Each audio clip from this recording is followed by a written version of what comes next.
नमस्कार, मैं रविश कुमार। जब भी सरकार यह दावा करे कि गुलामी की मानसिकता से आज़ादी दी जा रही है, आप बस इतना हिसाब कीजिए कि आपके अधिकारों को कितना मजबूत किया जा रहा है। राज्य के बनाए कानून से आप मजबूत होते हैं या सरकार मजबूत होती है। पुलिस को आप 90 दिनों तक जेल में रखने का अधिकार दे दीजिए। किसी प्रदर्शन के हिंसक हो जाने पर आतंकी कार्रवाई घोषित कर दीजिए। किसी अधिकारी के फैसले को गलत बताकर उसे 7 साल के लिए जेल में डाल दीजिए। क्या इस तरह के प्रावधानों से आपको आज़ादी मिलती है? क्या इस तरह के प्रावधानों में आपको भारत की आत्मा नजर आती है, या उसी ब्रिटिश हुकूमत की आत्मा भूत बनकर घूमती नजर आ रही है, जो हर बात में जेल में डाल देने का अधिकार अपने पास रखा करती थी? जब जनता हर दिन बोलने, लिखने और विरोध प्रदर्शन करने के मामले में कमजोर होती जाए, प्रदर्शन करना संगीन अपराध बना दिया जाए, तब क्या जनता गुलामी की मानसिकता से कभी आजाद हो सकती है? इंडियन पिनल कोड, हिंदी नाम भारतीय दंड संहिता, का नाम बदलकर भारतीय न्याय संहिता कर दिया गया है। भारतीय दंड संहिता को भारतीय न्याय संहिता कर देने से गुलामी की मानसिकता कैसे दूर हो जाती है? आप कहेंगे इस पर न्याय पर जोर है, लेकिन इसकी धाराओं को देखिए तो सरकार ने अधिक से अधिक सजा देने के लिए पुरानी धाराओं में नए अपराध जोड़ दिए हैं और सजा देने के स्कोप का विस्तार कर दिया है। लाइव लॉ ने लिखा है कि भारतीय न्याय संहिता आईपीसी के 22 प्रावधानों को निरस्त करने का प्रस्ताव करती है। 175 मौजूदा प्रावधानों में बदलाव का प्रस्ताव करती है और 8 नई धाराएं पेश करती हैं। इसमें कुल 356 प्रावधान हैं। यह वीडियो लंबा होगा, आपसे गुजारिश है कि इसे पूरा और ध्यान से देखिए। जब पुलिस को लंबे समय तक के लिए आपको जेल में डालने का अधिकार दिया जा रहा है, तो आप भी इस लंबे वीडियो को पूरा देखने का धीरज अपने आप को दीजिए, अधिकार दीजिए।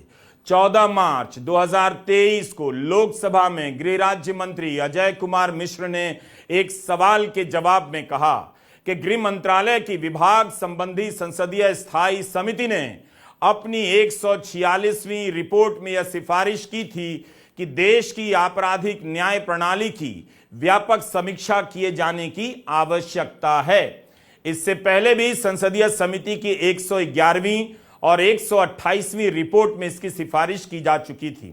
सरकार ने सभी स्टेक होल्डरों के साथ परामर्श करके आपराधिक कानूनों यथा भारतीय दंड संहिता 1860, दंड प्रक्रिया संहिता 1973 और भारतीय साक्ष्य अधिनियम 1872 में व्यापक संशोधनों के लिए प्रक्रिया शुरू कर दी है। यह मार्च 2023 का जवाब है। इस जवाब का एक हिस्सा आपके लिए पढ़ना चाहता हूं। इसमें लिखा है कि आपराधिक कानूनों में सुधार हेतु सुझाव देने के लिए उपकुलपति राष्ट्रीय विधि विश्वविद्यालय दिल्ली की अध्यक्षता में एक समिति गठित की गई थी। गृह मंत्रालय ने आपराधिक कानूनों में व्यापक संशोधनों के संबंध में राज्यों के राज्यपालों, मुख्यमंत्रियों, संघ राज्य क्षेत्रों के उपराज्यपालों, एलजी और प्रशासकों, भारत के माननीय मुख्य न्यायाधीश, विभिन्न उच्च न्यायालयों के माननीय मुख्य न्यायाधीशों, बार काउंसिल ऑफ इंडिया, विभिन्न राज्यों की बार काउंसिलों, विभिन्न विश्वविद्यालयों, विधि संस्थानों और सभी संसद सदस्यों से भी सुझाव मांगे हैं। सरकार समिति की सिफारिशों और सभी स्टेक होल्डरों से प्राप्त सुझावों को ध्यान में रखते हुए एक व्यापक कानून लाने के लिए प्रतिबद्ध है। हितधारकों के विविध मतों के मद्देनजर ऐसे कानूनों का निर्माण एक जटिल एवं विस्तृत प्रक्रिया है। संपूर्ण प्रक्रिया एक लंबी चलने वाली प्रक्रिया है और इस विधायी प्रक्रिया के लिए कोई समय सीमा निर्धारित नहीं की जा सकती है अथवा दी जा सकती है। अब इस सवाल से कई जवाब निकलते हैं।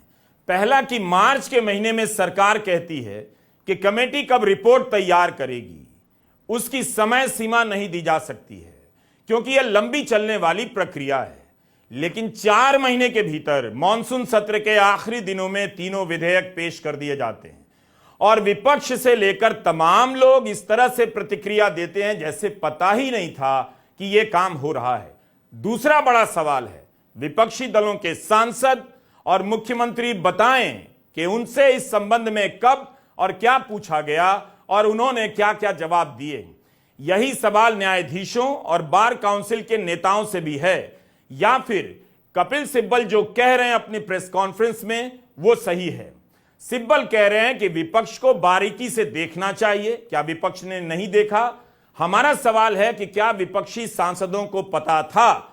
उनसे पूछा गया था तो उन्होंने क्या कहा था? इस बात समझिए इस बात को आप कि ये बात विपक्ष को रखनी चाहिए, विपक्षी दलों को ये बात रखनी चाहिए। उनको अब तक इस कानून को बारीकी से देखना चाहिए था, क्योंकि ये ऐसा खतरनाक कानून है कि सारे ढांचा जो है हमारा संवैधानिक ढांचा, उसको बर्बाद करने वाला कानून है। अगर ऐसा कानून पारित हो तो, मैं नहीं समझता कि पारित होगा, मैं इसलिए आपके सामने आया हूं विपक्ष के दलों को बताने के लिए, देश की जनता को बताने के लिए, आपको अवगत करने के लिए, आपके द्वारा देश को अवगत करने के लिए कि इस देश में हो क्या रहा है और इस सरकार की मंशा क्या है। 3 संहिताएं लाई गई हैं। इंडियन पिनल कोड 1860 की जगह भारतीय न्याय संहिता 2023, क्रिमिनल प्रोसीजर कोड 1898 की जगह भारतीय नागरिक सुरक्षा संहिता 2023, इंडियन एविडेंस एक्ट 1872 की जगह भारतीय साक्ष्य अधिनियम 2023 के नाम से सरकार बदलाव करने जा रही है। धारा 111 के बारे में हम सबसे पहले बात करेंगे, जो भारतीय न्याय संहिता का हिस्सा है। ध्यान से सुनिए, पूरा से सुनिएगा। तकनीकी हिंदी थोड़ी मुश्किल होगी, लेकिन हम अपने शब्द भी साथ साथ लगा देंगे, मगर आप ध्यान से सुनिए। धारा 111 में लिखा है कि किसी व्यक्ति ने आतंकवादी कार्य किया है यदि वह भारत में या विदेश में भारत की एकता, अखंडता और सुरक्षा को धमकी देने, जनसाधारण या उसके किसी हिस्से को अभित्रास यानी डराने, धमकाने या लोक व्यवस्था को विक्षुब्ध यानी अस्त व्यस्त करने की मंशा से निम्नलिखित कोई कार्य करता है, या किसी संपत्ति की क्षति या विनाश के कारण क्षति या हानि, समुदाय के जीवन के लिए आवश्यक किन्हीं आपूर्तियों या सेवाओं का विनाश, सरकारी या लोक सुविधा, लोक स्थान या निजी संपत्ति का विनाश करना शामिल है। अब यह सब आतंकवादी गतिविधियां मानी जाएंगी। तो अब विदेश में कोई प्रोफेसर, लेखक या नेता सरकार की आलोचना करके आएगा तो क्या उसे भी एकता, अखंडता की धमकी की तरह माना जाएगा, या फिर इस प्रावधान से सरकार खालिस्तानी संगठनों को निशाना बना रही है जो कनाडा में और अमेरिका में भारतीय दूतावासों पर हमले कर रहे थे? क्या दोनों ही काम अब सरकार की नजर में एक समान हैं?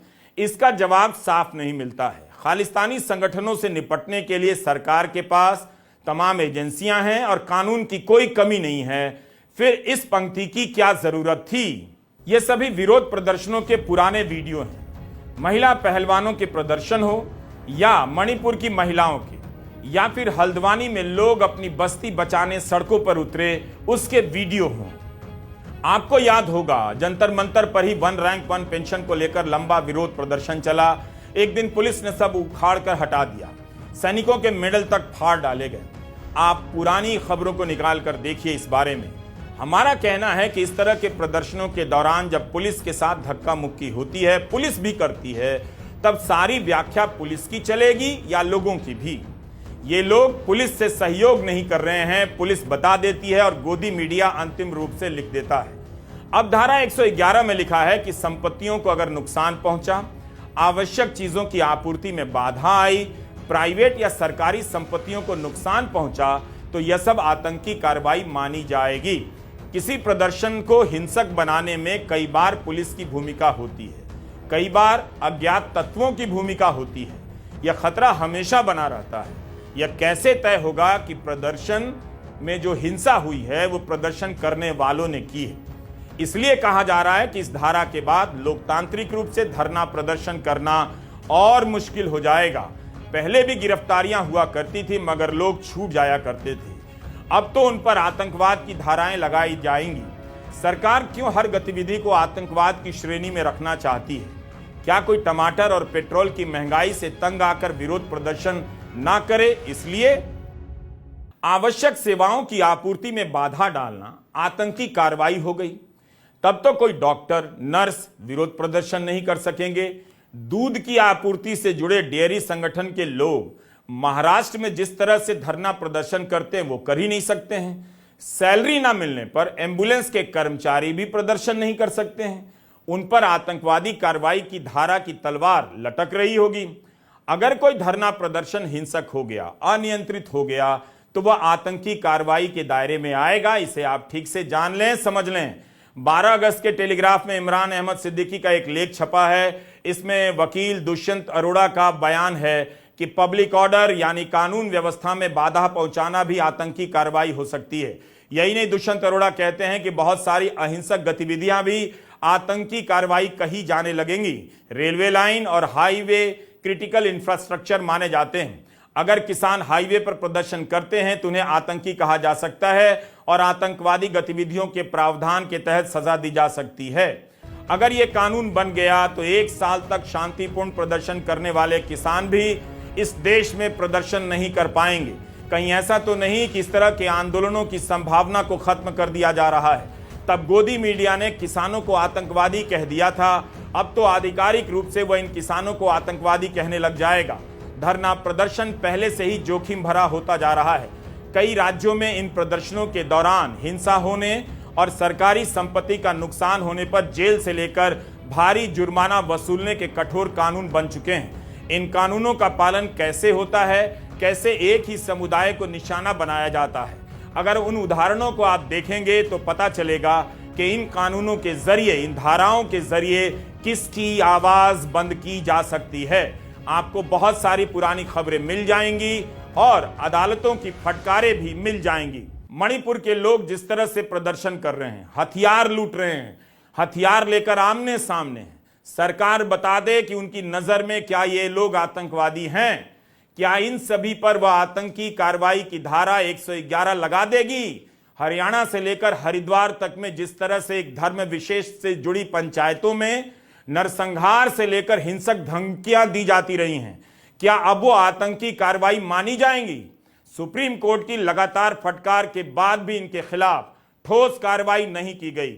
एक बार भी सरकार कार्रवाई कर देती तो उसके इरादे पर शक कम होता, जबकि अभी ही कार्रवाई करने के पर्याप्त कानून उसके पास है। सुप्रीम कोर्ट का आदेश है कि हेट स्पीच, नफरती भाषणों पर स्वतः संज्ञान लेकर कार्रवाई कीजिए, मगर इन संगठनों का हौसला पस्त नहीं हो रहा है, बढ़ता ही जा रहा है। टेलीग्राफ में यह खबर छपी है और पोस्टर भी। मैं जाट से पहले हिंदू हूं, कट्टर हिंदू हूं, हिंदू राष्ट्र हमारा लक्ष्य है। अब हमारा सवाल है, भारत को हिंदू राष्ट्र बनाने की बात करना, इसके मौजूदा स्वरूप को बदलना है तो क्या धारा 111 इन पर भी लागू होगी? क्या अमित शाह हिंदू राष्ट्र बनाने की मांग को भारत की सुरक्षा को चुनौती मानते हैं? हरियाणा में जाट समुदाय ने सभाएं कर सांप्रदायिकता की निंदा की, बजरंग दल और वीएचपी की निंदा की, तो 13 अगस्त को पलवल में महापंचायत होती है और उसमें यह बैनर लगता है कि मैं जाट से पहले कट्टर हिंदू हूं, हिंदू राष्ट्र हमारा लक्ष्य है। इस महापंचायत में यह भी मांग की गई कि हिंदू निवासियों को बंदूक की लाइसेंस में छूट दी जाए। ऐसे संगठनों के खिलाफ कोई एक्शन लिया भी नहीं जाता। मुसलमानों के आर्थिक बहिष्कार करने वाली पंचायतों के सरपंचों के खिलाफ एक्शन नहीं लिया जाता है, जबकि मौजूदा कानून पर्याप्त हैं। इस तरह के प्रस्ताव पास करने वाले सारे के सारे एक झटके में निलंबित किए जा सकते थे। हम ये सवाल तभी उठा रहे हैं कि मौजूदा कानून के तहत भी ऐसी मांगों पर कार्रवाई की जा सकती थी जो देश की अखंडता पर सवाल खड़े करती है, लेकिन कार्रवाई नहीं की जाती है। हमारा सवाल है कि भारत को हिंदू राष्ट्र बनाने की मांग करना क्या भारतीय न्याय संहिता की धारा 111 के तहत भारत को मजबूत करना है या इसकी एकता, अखंडता को चुनौती देना है? इसका जवाब मौजूदा सरकार और बीजेपी कैसे देगी? क्या हिंदू राष्ट्र की मांग करना धारा 111 का उल्लंघन माना जाएगा या आप हिंदू राष्ट्र की मांग कर सकते हैं? मगर अन्य दूसरे धर्मों के नाम पर राष्ट्र बनाने की मांग नहीं कर सकते। केवल गैर हिंदू धर्मों के आधार पर राष्ट्र बनाने की मांग को आतंकवादी गतिविधि मानी जाएगी। सरकार की मंशा साफ होती तो साफ साफ लिखा होता कि किसी भी धर्म के आधार पर भारत की एकता और अखंडता को बदलने की बात करना, राष्ट्र बनाने की मांग करना, इसकी एकता, अखंडता और सुरक्षा को चुनौती देना है। सरकार ने ऐसा क्यों नहीं किया? 2020 के साल से आप तमाम घटनाओं और प्रदर्शनों को देखिए, विरोध प्रदर्शन करना कितना मुश्किल होता जा रहा है। सरकार जो धारा लेकर आई है, पहले भी उसकी झलक दिखला चुकी है। आपको याद दिलाना चाहता हूं, जब जुलाई 2021 में ऑर्डिनेंस फैक्ट्री के हजारों कर्मचारी निजीकरण के खिलाफ विरोध कर रहे थे, हड़ताल पर चले गए थे, तब उनकी हड़ताल को रोकने के लिए सरकार 30 जून 2021 को अध्यादेश लेकर आती है। इसके अनुसार जो भी व्यक्ति अवैध हड़ताल शुरू करता है या उसमें शामिल होता है, उसे 1 साल तक की जेल की सजा हो सकती है। हड़ताल के आयोजन के लिए चंदा देने पर 2 साल की जेल की सजा थी। हड़ताल में शामिल होने वाले को बिना जांच के भी बर्खास्त किया जा सकता है। यह अध्यादेश मोदी सरकार लेकर आई थी। आपको तय करना है कि धारा 111 इसी का नया चेहरा तो नहीं है। यही नहीं, पुलिस अब आपको जांच के नाम पर 3 महीने तक के लिए जेल में डाल सकती है। क्या इससे न्याय का खर्चा कम हो जाएगा? आप खुद सोचिए।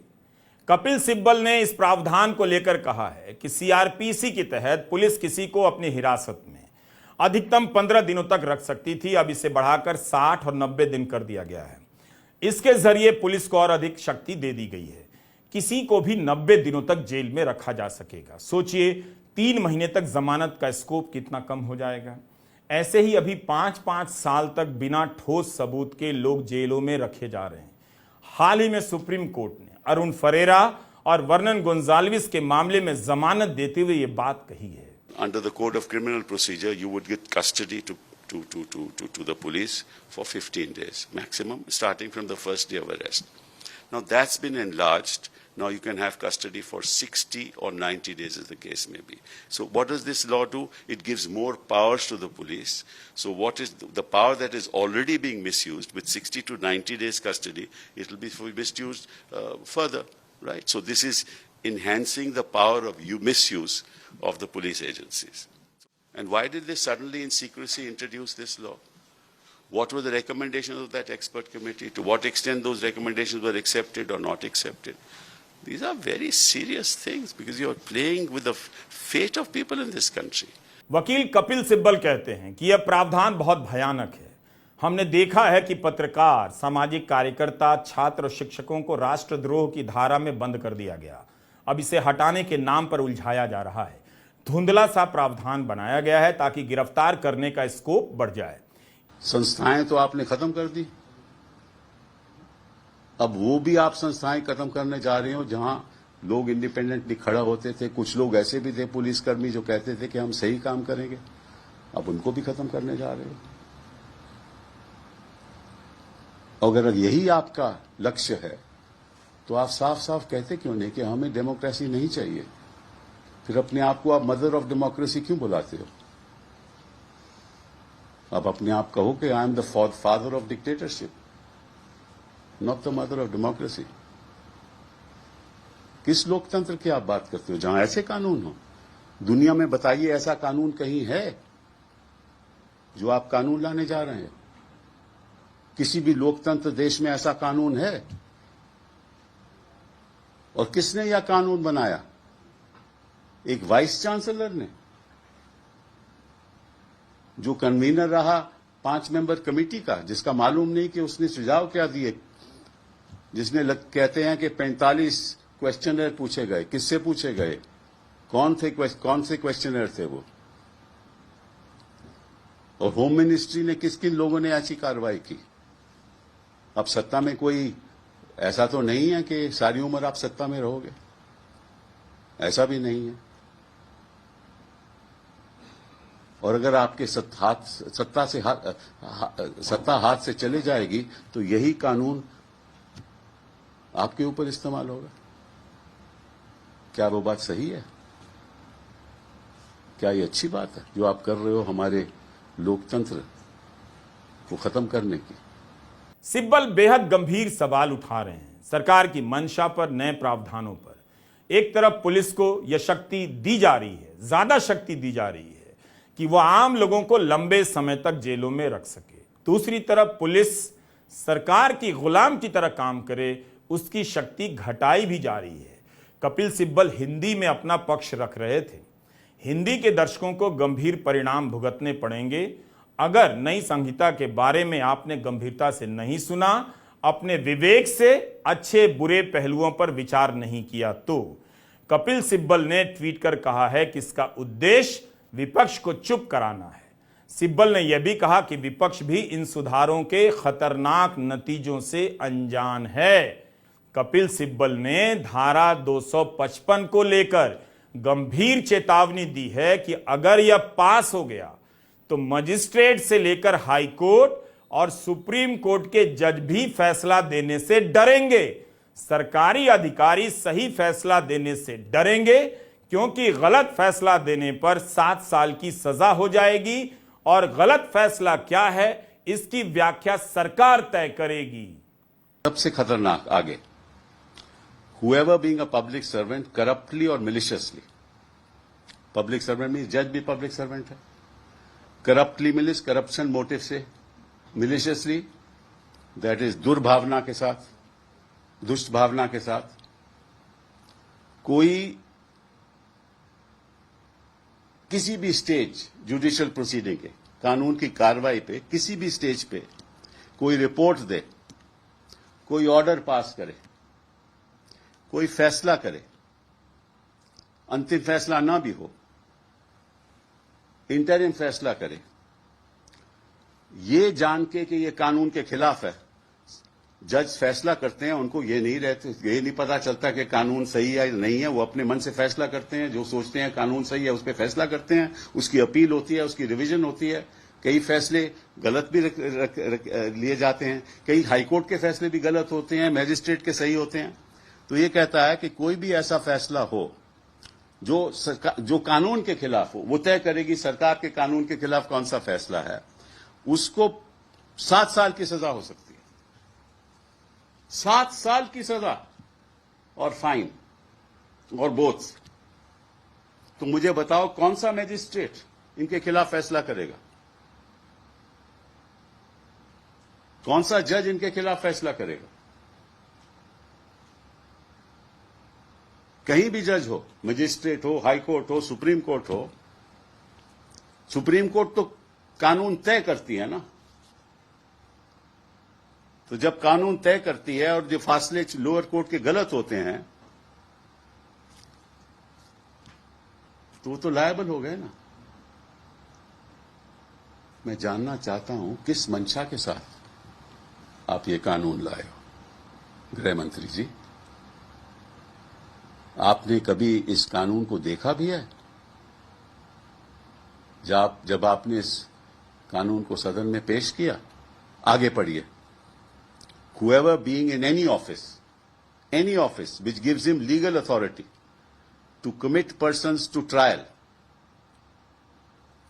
or to confinement, ये पुलिसकर्मी भी हो सकते हैं, any office, or to keep persons in confinement corruptly or maliciously, दुर्भावना के साथ,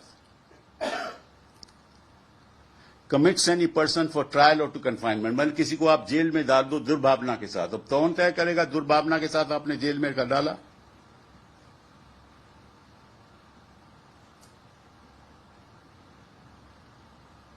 और keeps any person in confinement, jail में रखें, in the exercise of that authority, police कर्मी की अथॉरिटी के अंतर्गत, एंड वो कानून के खिलाफ हो तो उसको भी 7 साल की सजा हो सकती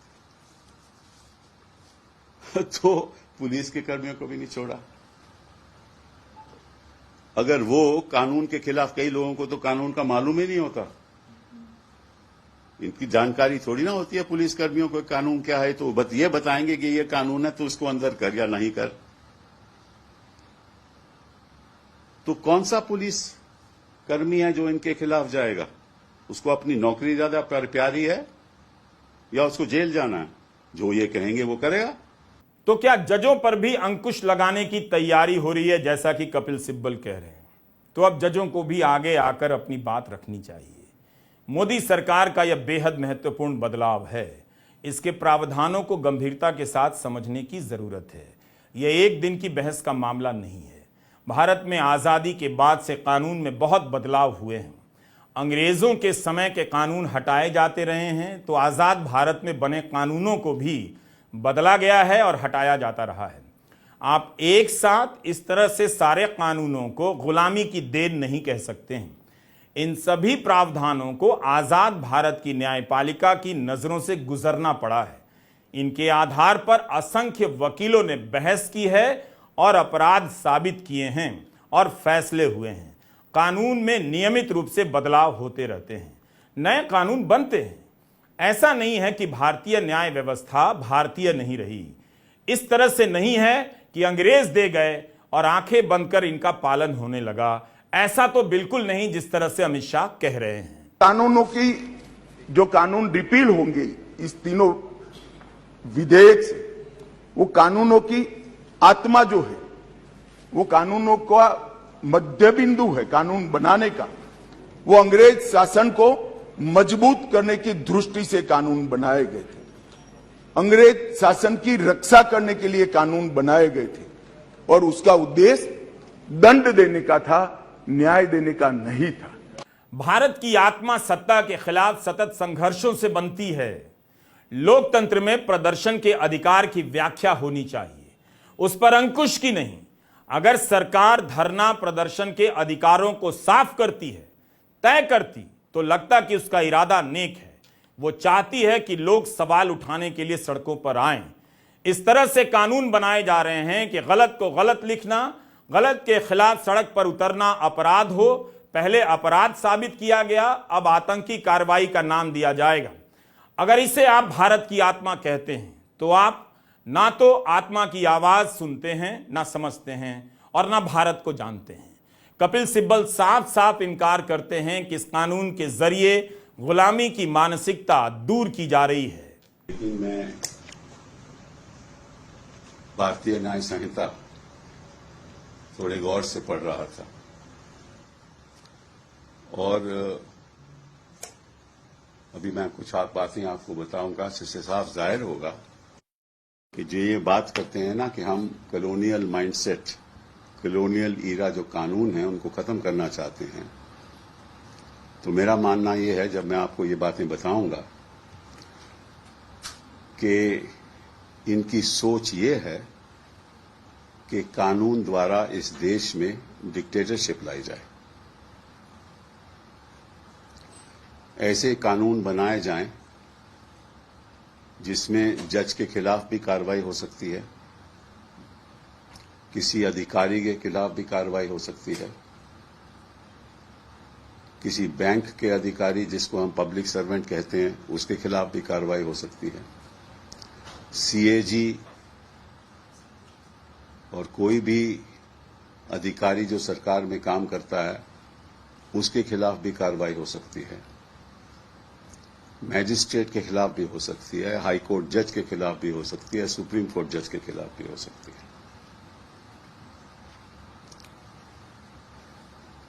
और मैं आज आग्रह करना चाहता हूं न्यायाधीशों को कि आप चौकन्ने रहिए। ऐसा कानून अगर पारित हो गया तो इस देश का भविष्य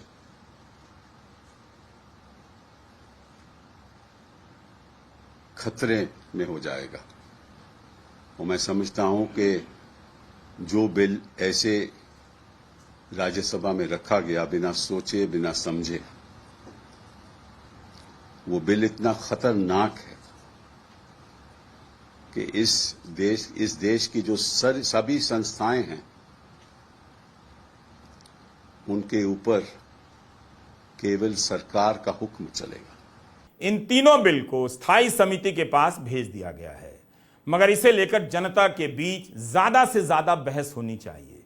हमने आज कुछ प्रावधानों को छोड़ दिया है, मगर उनके बारे में अगले वीडियो में बात करेंगे। जैसे जैसे इसकी बहस आगे बढ़ेगी, चीजें साफ होती जाएंगी, हम लौटकर वीडियो बनाते रहेंगे। मगर आप जनता को ठीक से समझना चाहिए कि आपके लिए खतरे क्या हैं। क्या आप पुलिस को 3 महीने तक जेल में बंद रखने का अधिकार देना चाहते हैं? क्या आप धरना प्रदर्शन पर आतंकवाद की परिभाषा थोपना चाहते हैं? क्या आप उन सवालों को जरूरी नहीं मानते जो कपिल सिब्बल उठा रहे हैं? केवल हिंदी में लिखा गया है, इससे ना तो हिंदी मजबूत होती है और ना हिंदी बोलने वाली जनता मजबूत होती है, या किसी भी भाषा को बोलने वाली जनता के अधिकार मजबूत होते हैं। आपका नाम भी तो हिंदी में रखा गया है, आप बोलते भी हिंदी में हैं, तो क्या इससे आपकी सारी समस्याएं दूर हो जाती हैं? आपको सारे अधिकार मिल जाते हैं? हिंदी में ही गोदी मीडिया प्रोपेगेंडा रचता है, नफरती बातें फैलाता है समाज में। हिंदी में ही गोदी मीडिया किसानों को आतंकवादी कहता है। हिंदी के नाम पर जो हिंदी बोली जा रही है, हिंदी में जनता से जिस तरह से बात की जा रही है, आप उस हिंदी को सुनिए और उस हिंदी से सावधान रहिए। केवल हिंदी हिंदी मत कीजिए। हिंदी में सवाल पूछने वाले पत्रकार संस्थानों से बेदखल किए जा रहे हैं, उस हिंदी को भी देखिए। हिंदी में सत्ता की गुलामी करने वाले पत्रकार डिनर टेबल पर बिठाए जा रहे हैं, आप उस हिंदी को देखिए। हिंदी का स्वाभिमान साइन बोर्ड पर लिखने से नहीं आएगा, आपके अपने अधिकार बोध और जानने, बोलने और पूछने की आजादी से आएगा। नमस्कार, मैं रवीश कुमार।